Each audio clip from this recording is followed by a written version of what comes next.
how do you hire an independent caregiver? My whole life is based on this principle, right?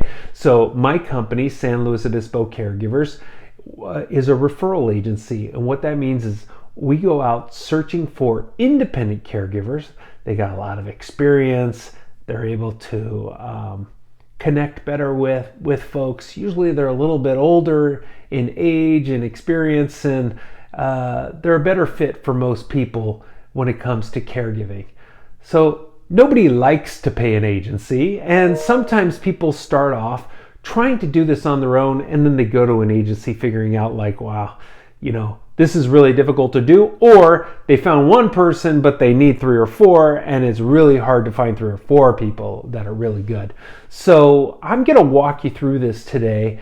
I'm going to show you what's possible for you, and then teach you not to cut corners here, because it's really important to find a good person above finding a person like now. The first step that you're going to take is you're going to try to determine what your needs are, right? So what your needs, your parents' needs, your spouse's needs are.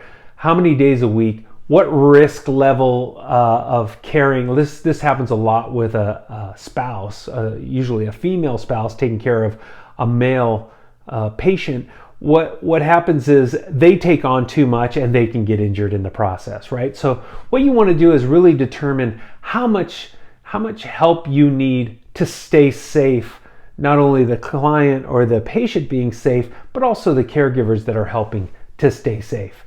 Number 2 is think about the schedule that you need. How many hours do you need? Do you need every day? Do you need 3 days a week? Do you need 24/7 coverage?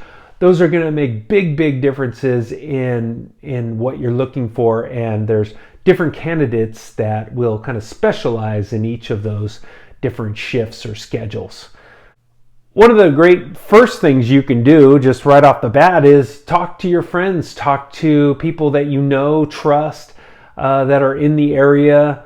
I would stay away from relatives so much, like, second cousins and things like that, that somebody's trying to set them up with a job, or maybe they're not really good about holding down work, those types of things.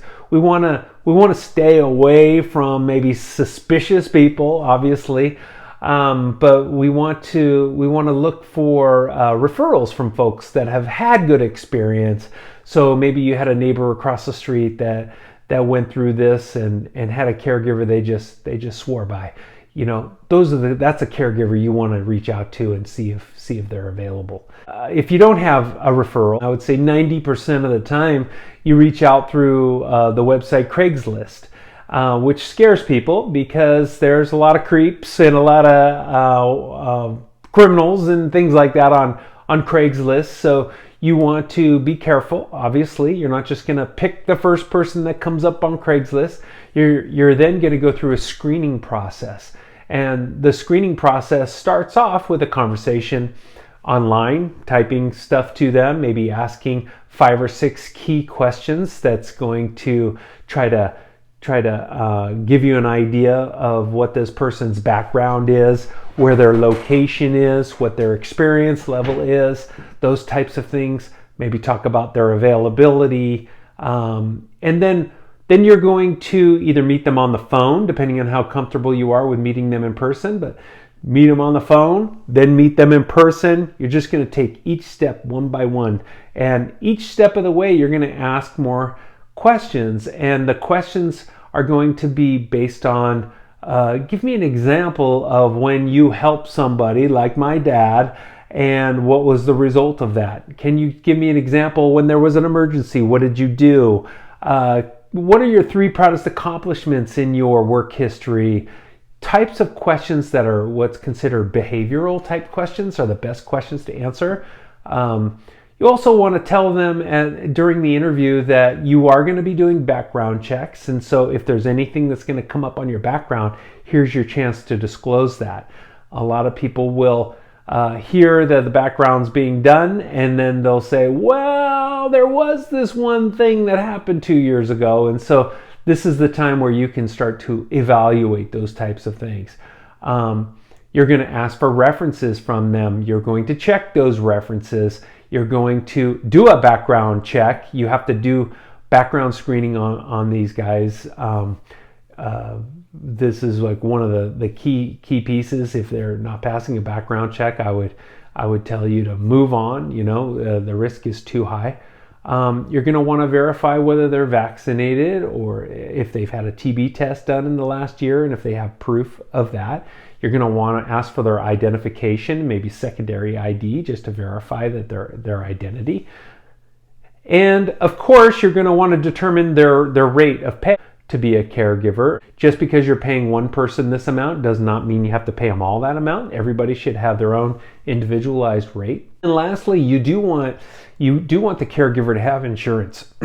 Other caregivers through my agency will cover their own liability insurance. They also have the ability to get accidental injury insurance, which is like workers' comp, but not necessary if you're not the employer. Things like being bonded, having automobile insurance if they're going to be driving their car or your car. So anyway, obviously this is kind of just scratching the surface here of what we do, but this is these are probably the top 10 key things that you need to do when you're looking to hire an independent caregiver. So if you have any questions, give me a call. If you'd like me to go through that process, we already have about 110 people already gone through all these things. And like I said, I say no to about 50% of the people that I meet. And it's all about fit. It's all about making sure that the personality fit is there for you and for your loved one and the caregiver.